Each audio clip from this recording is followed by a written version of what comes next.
Kanina lamang pong umaga ay nakita ko sa news na nagpahayag si Robin Padilla, ang ating pong idolo, artista, na gagawa po siya ng pelikula tungkol sa buhay ni Herbert Colanco, yung kumakanta sa loob ng bilibid na nag-e-enjoy ng magandang buhay sa loob ng bilibid, kahit na nakagawa ng maraming kasalanan. Ako po nananawagan kay Mr. Robin Padilla na sana wag na po sana ituloy yung plano ng paggawa ng pelikula sa buhay nitong si Ampang Colanco na maaaring maging dahilan para pamarisan pa ng lahat ng ating mga kabataan o mga kabataan na mag-iisip na yung palang paggawa ng masama, basta magkakapera ka, maging mayaman ka kahit sa masamang paraan, ay gagawin pa ring huwaran ng ating mga kabataan.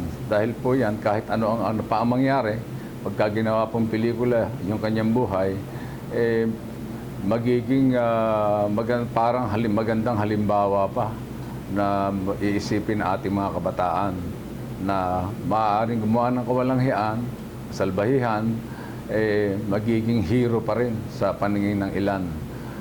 Marami pong buhay ang nasasayang, nasisira dahil sa illegal drugs, at kitang-kita naman po na kahit sa loob ng bilibid, tuloy-tuloy yung kanilang ginagawang pagbebenta ng illegal drugs na nakakasira ng buhay ng ating mga kabataan.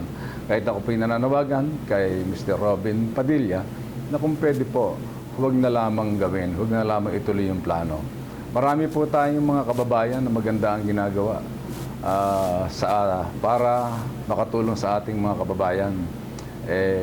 Yun po na sana ang kanilang gawan ng pelikula, yung buhay. Nandiyan po ang ating Mayor Duterte na laban sa illegal drugs. Bakit hindi na lang po yung buhay niya ang ating gawing pelikula para pamarisan at tularan o gawing huwaran ng ating mga local government officials.